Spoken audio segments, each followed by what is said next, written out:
Yes, we can go, huh? Get started. Yep. Okay, we want to welcome everybody here. This is pretty exciting for us. We don't get the A team from the state all the time. And we've got two A teams here today. We've got 3, 4? Solicitor General. Okay. Plipco and Trust Lands.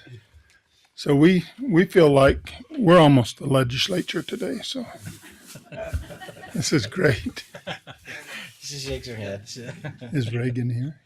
No, we'll have to excuse that Okay. and table that Okay. discussion until. So on our agenda, we start out with USU extension and presentation, but we're going to have that another time. So we're going to scratch that from our agenda this morning. And we're just really excited to have Reg and his team here today. And so we'll just turn some time over to you, Reg. When you come up to speak, because we're trying to be really careful about how we follow the Open Meetings Act nowadays. We haven't been that careful in the past. So if you'll speak in the mic and tell us who you are, then we can get on the recording. It's not that we don't know who you are. We need it on the record. Thanks, commissioners. So I was going to go around and do introductions real quick. I wonder if we can still do that. Do you want me to have everybody come up to the mic? My name is Reg Johnson. I'm the director of Utah's Public Lands Office. And can you guys just come up and introduce yourselves so that we all kind of know who we are? Not everybody's speaking today, so they'll give you. What happened to Kendall? Kendall took a Oh, call. he's there.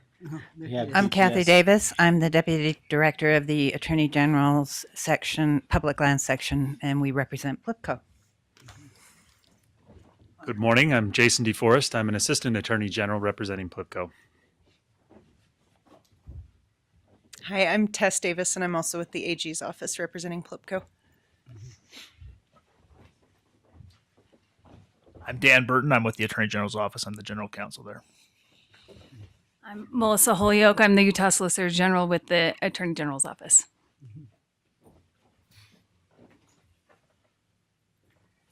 Come on, I'm man. assuming you all know Kendall, but come on up and introduce yourself for the record. We're doing this for the record, Kendall. This gives me the shakes. Kendall Laws. I'm legal counsel for Sure. Plipco. I don't know what my title is, but I'm your local. I'm here to represent Plipco in San Juan and Grand. So. Well, thanks for a few minutes of your time this morning, and we're really excited to be here with you today, and also really excited to have Kendall join us as part of our team down here. As you know, Plipco has made an effort to hire people in rural Utah, and Kendall has been a great part of the team.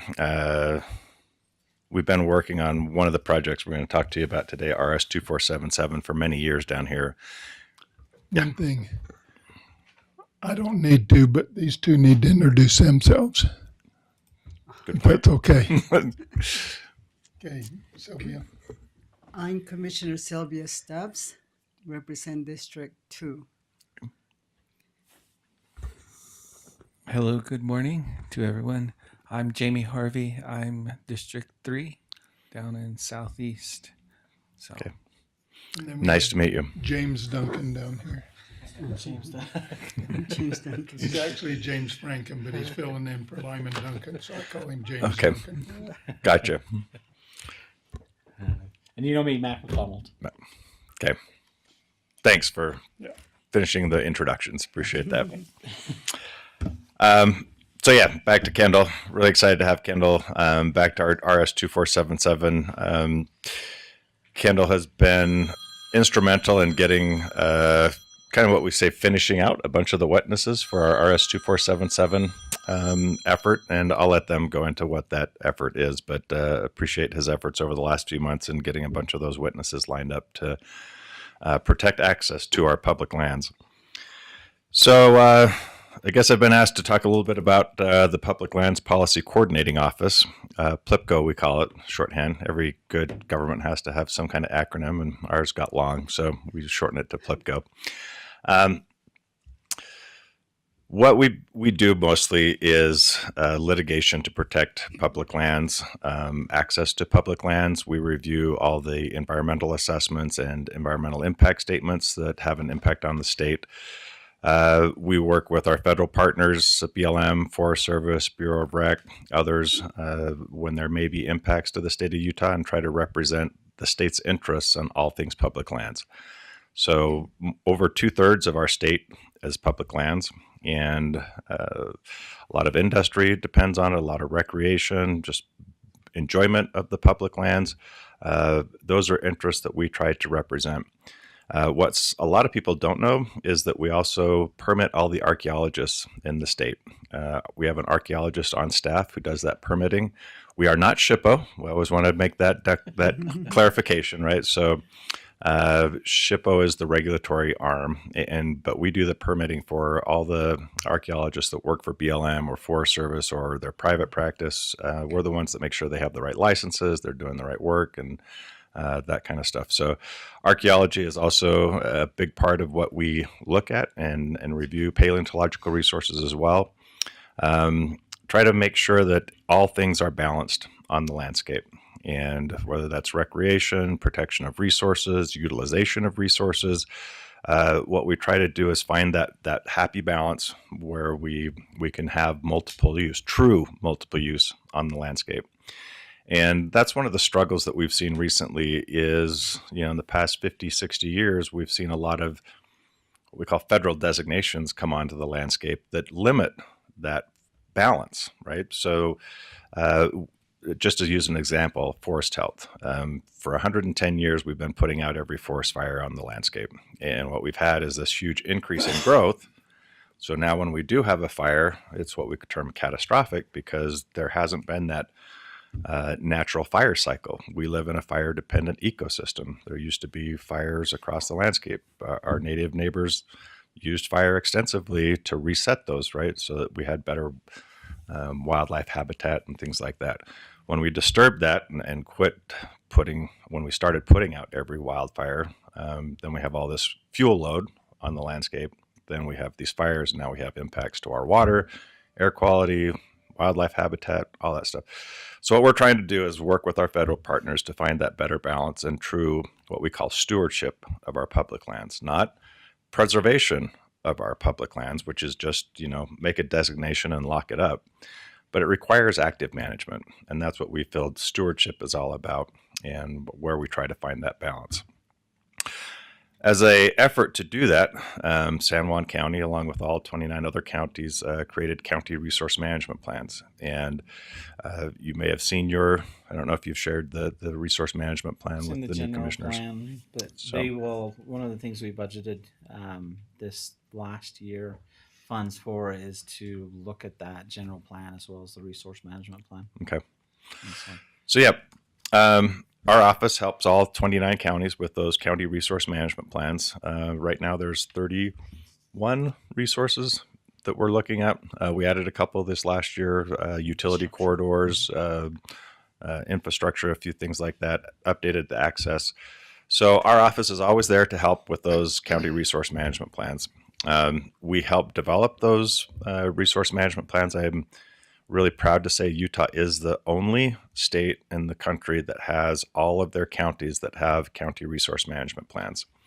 And under Federal Land Policy Management Act, FLPMA, which governs all the management of BLM lands, and under NIFMA, the National Forest Management Act, which manages all of the Forest Service, there's specific language that says those agencies are supposed to work with state, local, and tribal governments in coordination and consistency review when they have these kind of plans in place. And to date, we've kind of seen mixed results from that. Some areas and some field offices and some forests have been really good about working with us on those county and state resource management plans. Others, not so much. So We'll probably be pushing back a little bit harder going forward and really demanding coordination with our resource management plans, because local people who have been on the landscape the longest know the best how to best manage and provide stewardship for those lands. What we're seeing too often is direction from DC that really is political. It's just political in nature of the management, and that's not right. One side or the other. What we really need is a balanced approach to the management of those public lands. So we took all the 29 county resource management plans, rolled them into the state resource management plan, or at least ideas from all the counties, and created that state resource management plan. So we're the first state, as I said, that has all the counties, and then we've incorporated all that into a state resource management plan, which really gives us an effective tool to push back with some of our federal partners when they're coming out with things that really don't make sense locally. So that was kind of my spiel on PLPCO, and yeah. Is it okay to ask questions? Interrupt me anytime you want. That's what I'm here for. I didn't really understand how important a resource management plan was when I first got elected as a county commissioner. It was resource management plan, and give us an example of why they're so valuable and how the county should be using the resource management plan in our work as county commissioners. So let's just take water. I mean, water has been, for the last few years, it's been drought, all about drought, right? And now it's all about flooding. So let me address both sides of that.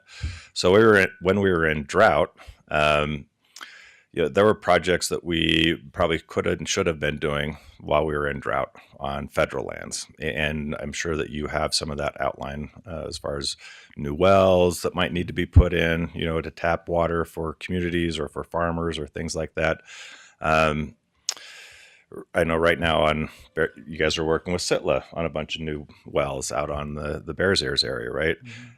Those are kind of things that you'll have outlined in your county resource management plan. And that helps us when we're working on trying to push through a project for you with your federal partners. We can point to language specifically in the state resource management plan and in your county resource management plan and say, okay, Forest Service or BLM, we have right here that, it's indicated that, we're going to move forward. The state supports it.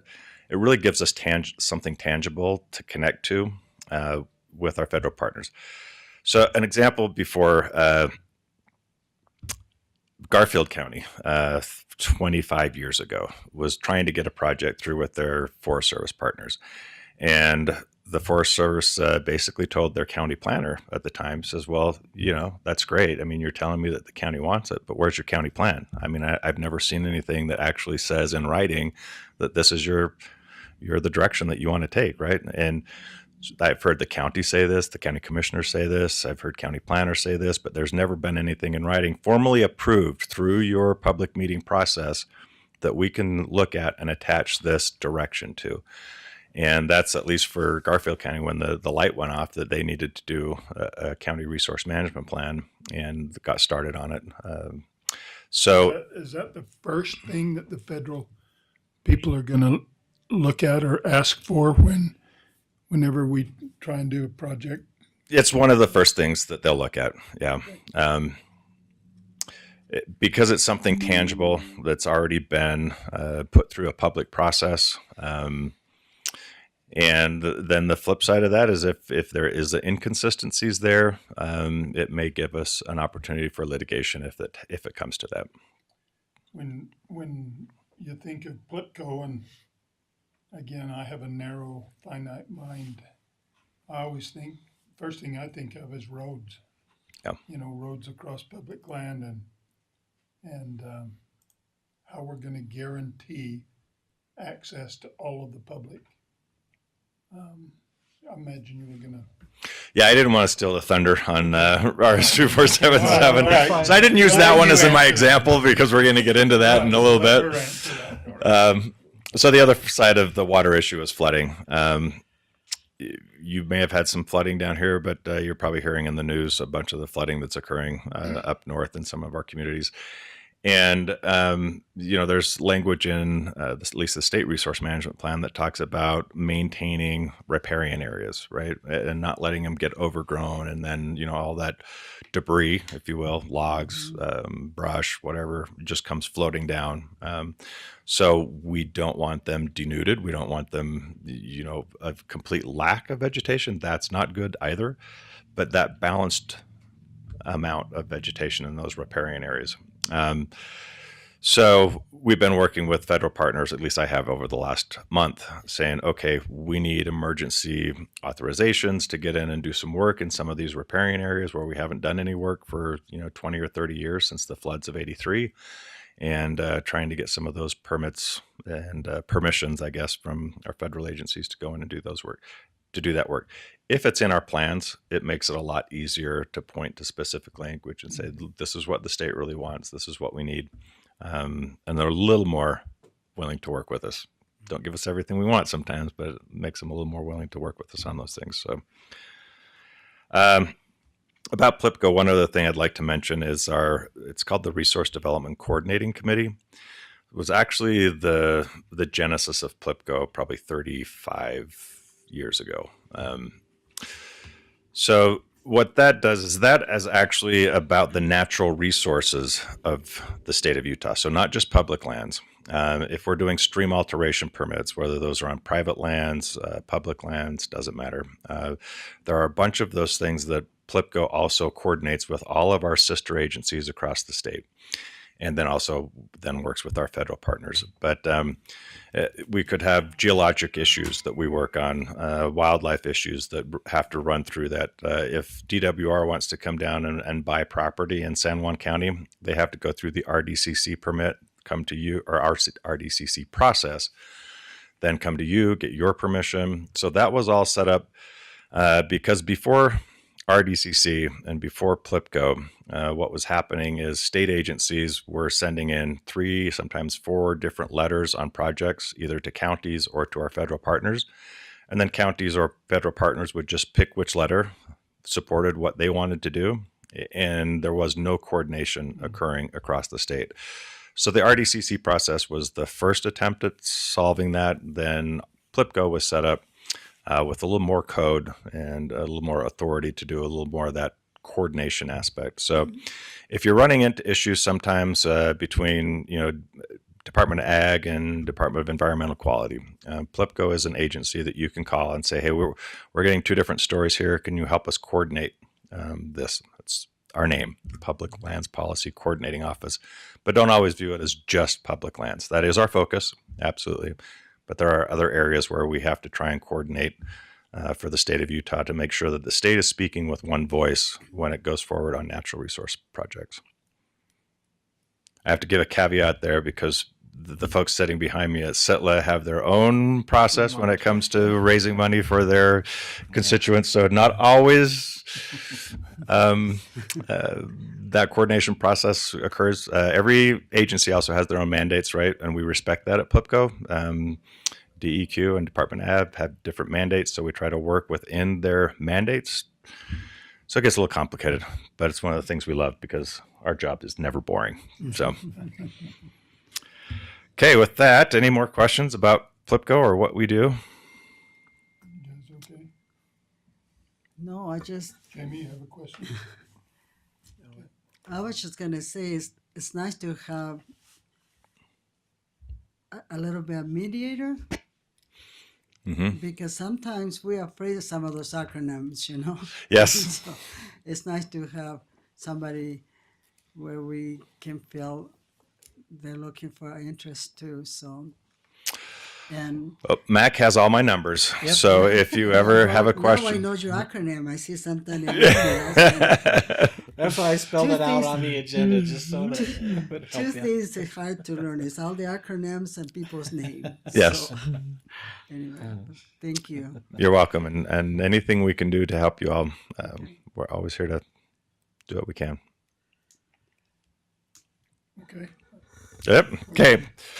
So let me just going to go through what's on our. I'm going to have Jason DeForest come up next, talk about the Gunnison sage grouse, and then I'll have Kathy Davis and Tess maybe come up and talk a little bit about RS-2477, and then Kendall wanted to talk for a little bit about Indian Creek, and then a litigation update from the Solicitor General. So that give you an idea of where we're going next.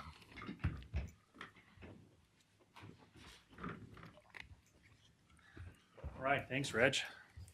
And good morning again. So, yeah, this is one of the other things that Plipco handles, the endangered species stuff, wildlife stuff, and I'm that guy. So I'm here to talk to you all today about wolves and Gunnison sage grouse. So I was going to start with wolves, but I'll start with sage grouse if you want. I know that Gunnison are particularly germane to this area, but also the greater sage grouse planning process is underway. The BLM is undergoing their resource management plan amendment process for the Gunnison sage grouse. And it's different from the greater sage grouse, different in biology, of course, but also different in management. The Gunnison sage grouse, as you may or may not know, is listed as threatened under the Endangered Species Act, and that governs much of the management, right, for the bird. Jason, Yes, sir. I've heard they taste different. I've heard that too. I don't remember who told me that. I seem to remember a meeting when I was told that, though. Yeah. But yeah, so anyhow, the BLM is nevertheless moving forward with their own planning process. It remains to be seen how much effect it will have down here, right? Because there's very, very little BLM land in what they would consider Gunnison sage grouse habitat. There is more land in what's considered critical habitat under the Endangered Species Act. So that has more of an effect than necessarily this BLM planning process will.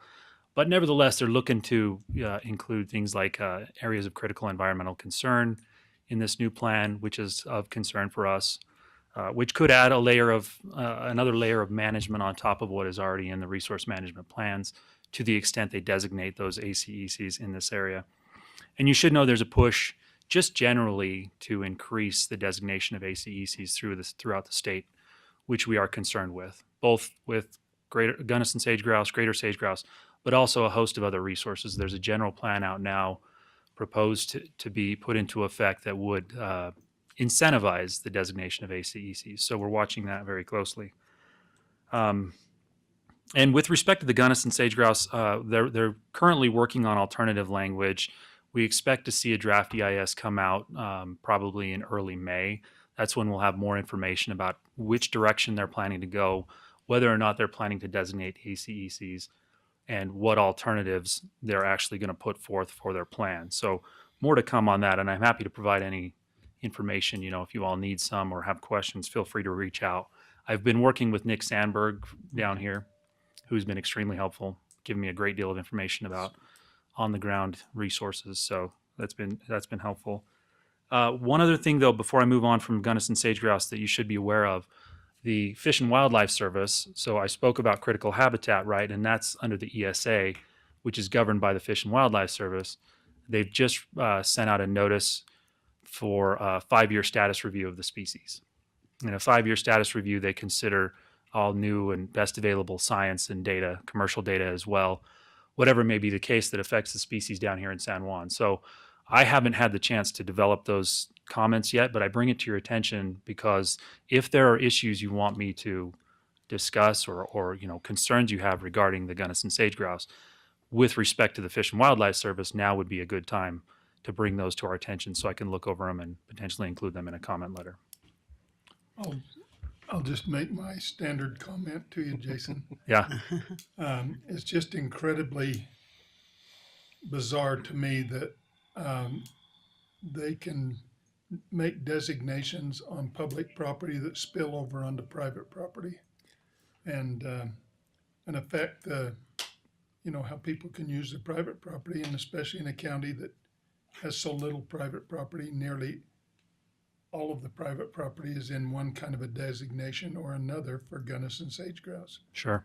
And I realize that, we may have one bird in the county, one male bird or two or whatever, yet they have thousands of birds in Gunnison, Colorado.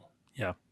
And so are they talking about making a listing of endangered species just in the Dove Creek, Monticello part of the unit, or the whole range wide? Well, there's no push to change the designation. So they're already listed as threatened here, and there's already that critical habitat designation, and there's no push, at least thus far, to change that, right? So that's something we can suggest to them, because I understand how maddening it can be when there's no actual birds in a questionable habitat at best throughout the state, and most of it is private property as well, right? So we're aware of that. So what, when those designations were being made by Federal Fish and Wildlife, we opposed them as intensely as we could as a county. And I think the state joined with the county in opposing those designations, yet they just went ahead and designated them. What can you do to push back, or are you just at their mercy? That's what it seems like to me. I mean, the other option is litigation, right? To the extent there's some procedural defect, or they're not following the biology, say, or the habitat just isn't there. There's potential for challenging it, right? But administratively, that's the best that we have, is to push back where we can, provide the best science we can, and inform them of. And if they don't follow that, then that's where you can go to a challenge, right?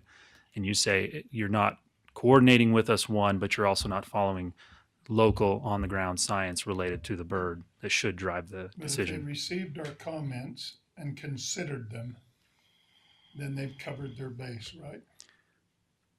Administratively, perhaps not scientifically, though, right? And so if they're not following the best available science, that's where you may have an avenue to challenge somewhere down the road, right? But that's why it's important in processes like this, in the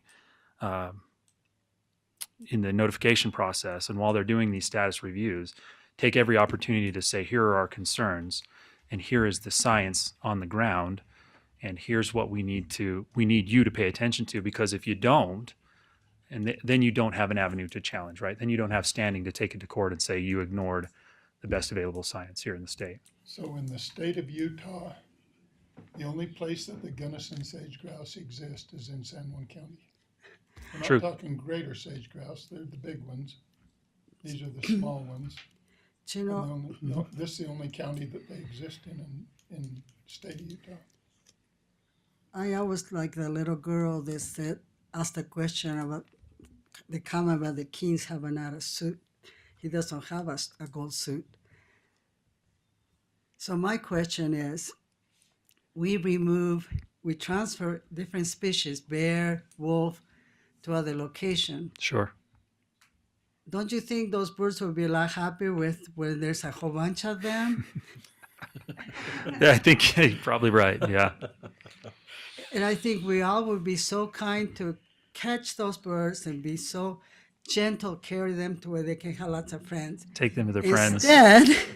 Instead of burden us here, where you say they're not even from here, they're lost. We need to take them home. Anyway, that's my thing. Why is this, the ideology of the kings has a golden suit? Well, San Juan County doesn't have that much land Yeah. for us to afford to punish ranchers and everything. Indeed. And so to me, let's start a campaign where we can just, Take them out. anyway, Yeah. I just think sometimes common sense get lost in the shuffle. So, Yeah. Well, I don't know who is there to blame, but I know that we have bears being transferred from Wyoming. I know the wolves get transferred around, and it'd be so easy. Just put beautiful cages and carry them. And we can do a Yeah. parade and go behind them and help them get home. Well, fortunately, I think you only have maybe one or maybe none to catch. So I don't know. And that's even worse. Yeah. Do you know what I mean? Right. It's even worse than designating something with a possibility.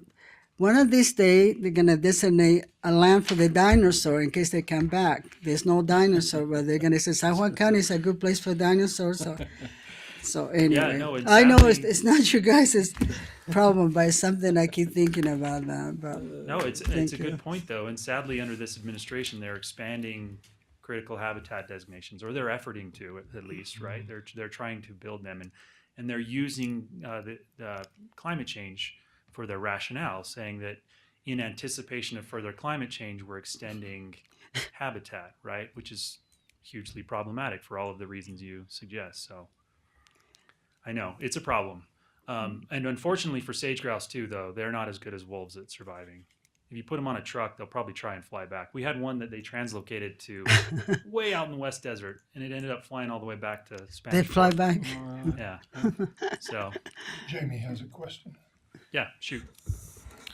Well, first of all, I'd like to begin by expressing my gratitude for your presence and the wealth of information that you're exposing me and Commissioner Stubbs to.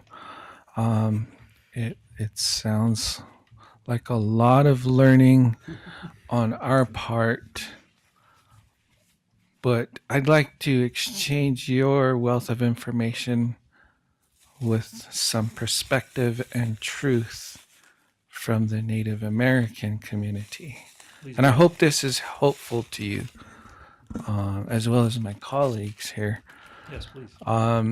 So when it comes to SITLA, when it comes to PLIPCO, these are terms that are not familiar within our respective communities. And when I refer to our respective communities, I'm referring to Anath, Tisnasbus, there's 7, Red Mesa, Ojeto, Denahoto, and Navajo Mountain, and of course Blue Mountain, Dene.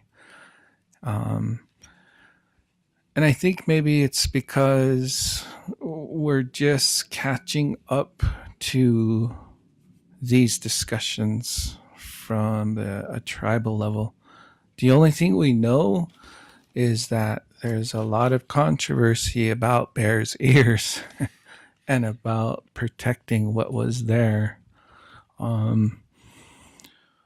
First of all, I'd like to recognize chapter president Martha Sagboy, who's listening in and is with us. She's with the Mexican Water chapter. That's one of the chapters as well. So when we're talking about tribal communities, tribal voice, really it falls within the 7 local governments that are south. And so what I'm learning here, one of my burdens is taking it home and explaining it in our language. My best experience with PLIPCO and with Fish and Wildlife is on the reservation when you're asking for a 1 acre home site lease. There's an extensive process we all endure. Signatures from permittees, then going on to getting the archaeological clearance and the surveys, and then going on to environmental clearances. And interestingly enough, in environmental clearances has Fish and Wildlife involved. And when you explain the lengthy process to the average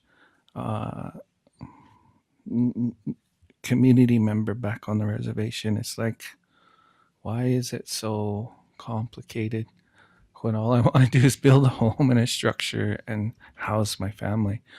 But that's the regulations that we've all been through, myself included, when we were getting a home.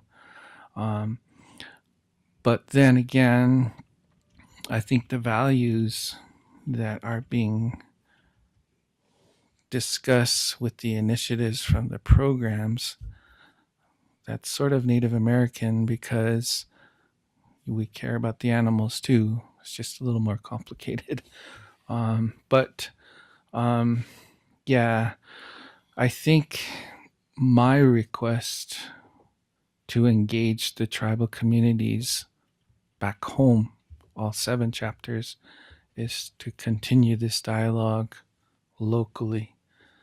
And we're going to need some support doing that so that you have complete engagement. I know that the more we bring these things to the forefront, the better. A lot of our tribal members would be able to speak to them. The argument has always been government ends either in Monticello or Blanding, and we're trying to change that by saying, no, we're bringing it out now to you so you have the opportunity to provide input. So that's the truth, if it makes sense, and where we're at in trying to engage tribal communities. So your information is valuable, and I appreciate Commissioner for bringing this information to us.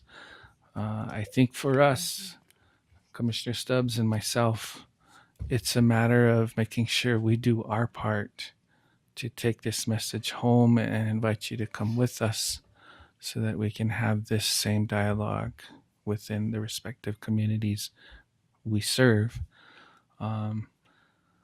So that's just something that's important to share, and you do bring valuable information.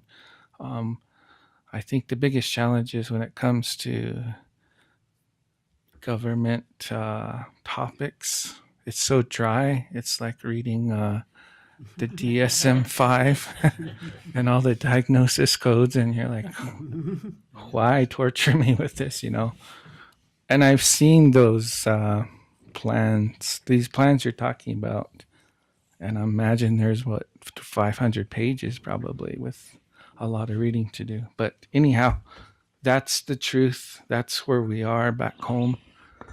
But thank you. Yeah, no, happy to help. Jamie's brutally honest. You notice he said government ends in Monticello and Blanding. He didn't say good government. Just government in general. Yeah. No, I appreciate the perspective. And one of the concerns we've had in the planning processes with Gunnison, but also with wolves, is the lack of tribal involvement, right? Both here, but in other states as well. And I'm happy to help in any way that I can to facilitate that. So please let me know. I'll wrap up, unless anyone else has questions about Gunnison's. I'll wrap up real quick with wolves. I know that's a hot topic now down here nowadays, so you'll probably get some questions about it. Colorado is introducing a population on the western slope of the Rockies, not far from here. The south introduction zone that they're proposing is centered around Gunnison, Colorado, and the north is centered around Vail. And both of those have westward reaching circles that come to about 60 miles from our border. So very near where we're meeting here today. So I suppose you'll be getting some questions about those. And for your information, what Colorado is trying to do is trying to go through the federal government in order to have a plan for those wolves. And they refer to this as an experimental population under Section 10J of the Endangered Species Act. And what Colorado is anticipating is that will allow them certain management authority, right? What Utah is asking is for management authority as well, understanding that those wolves will likely come across the border and likely into your part of the world. So what Utah is asking for authority commensurate with any effects they may have on the ground here. And we're in the process of providing comments to the Fish and Wildlife Service in that regard as well. So input from you all would be great. We're expecting, Colorado is planning to have those, the statute says that they need to take steps to reintroduce by the end of this year. It remains to be seen whether the experimental population permit will be issued by that time, and therefore whether they can move ahead. But that's their plan. So potentially there could be 10 to 12 wolves released over there on the western slope, and it's well within the dispersal capability of wolves to come this direction. So I'm happy to answer any questions you have about that. I'm happy to answer any questions you have about sage grouse, either one, to the extent I can. We're pretty sure wolves and Gunnison sage grouse don't mix together very good, right? They may not. I don't know. They should protect us The wolves? from the wolves since we have the birds here. So Oh, right. Yeah. we should, Yeah. No, they're putting the wolves right on top of them, actually. So, I know. yeah. Anyway, Okay. Great. Well, thank you. Thank you. Let me know if you have questions. well, thank you. So I'm messing up the schedule here a little bit, but I wanted to make a couple comments to Commissioner Harvey's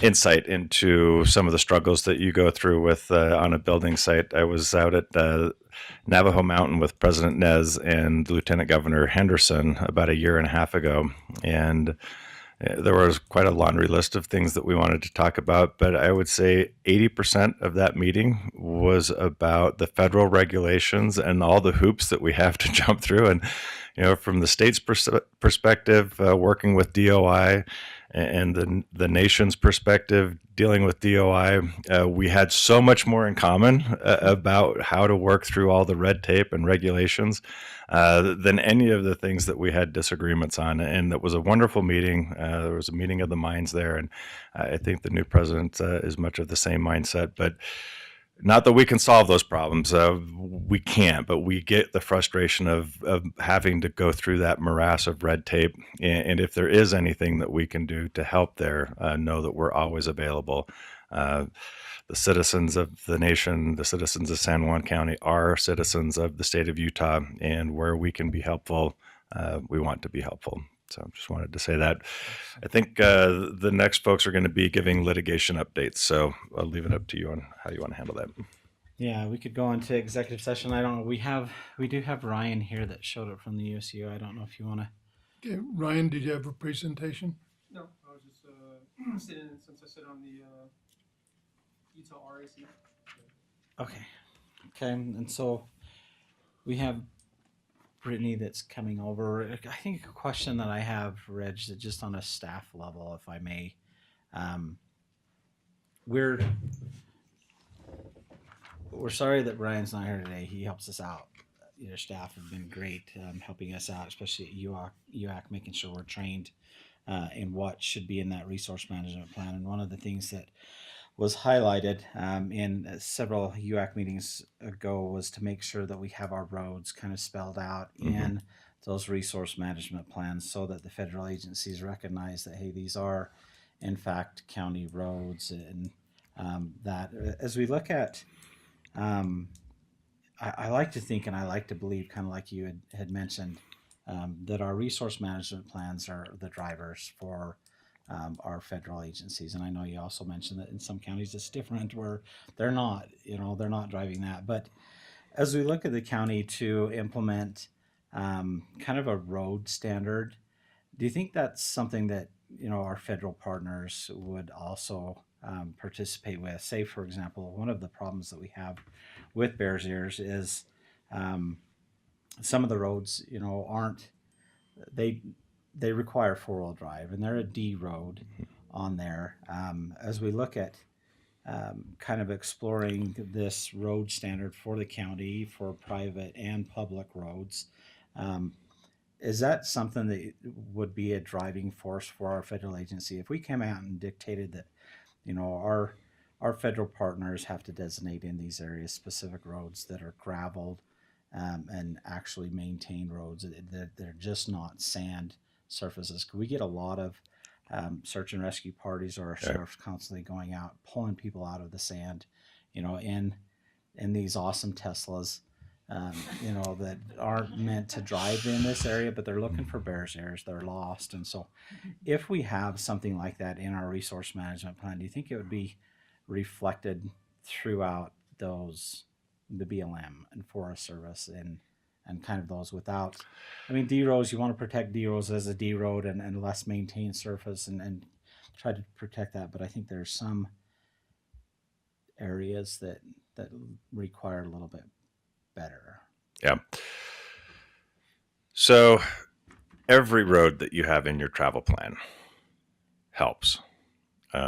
Those that are maintained, graded, you bring in material, you've done culverts, things like that. The more it shows that you've done that work, the easier it is to keep those roads open. But I want to make this point because it's something lost on the Wasatch Front. It's something lost on people that come from out of state, and something that I hope our native folks can agree with is these roads, whether they're a B road or a D road, so a 2-track road or a graded road, right? It doesn't matter. That is access to all of these areas that we have traditional uses for, whether that's wood gathering, religious ceremonies, recreation, grazing, things that we've been doing for thousands of years, hundreds of years, one generation, it's something somebody's doing new. Every single road out there is important. And we're not opening new roads anymore. In all of my years doing this work, I have never seen to date BLM or Forest Service come in and say, "Oh, I think we should do a new road out to this area so that people can go and look over there, or so that we can do this." At best, we get a temporary road to go in and do a project, and then that road is closed and reconstituted. So I just hope across the landscape, that's one thing that we should all be fighting for, is access, because it is so limited as it is right now, and it's just becoming more and more limited.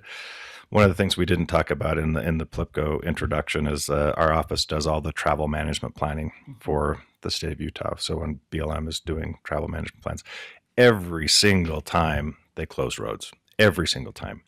We have never seen them open a road. So that should be a huge red flag for everybody that we need to make a change. We need to be really diligent about documenting B roads, D roads. It doesn't matter. They need to be documented. They need to be in these county plans. And, if you have a separate travel management plan, which some counties do, that those two things are tied together. So I don't know if that answers your question, but yeah.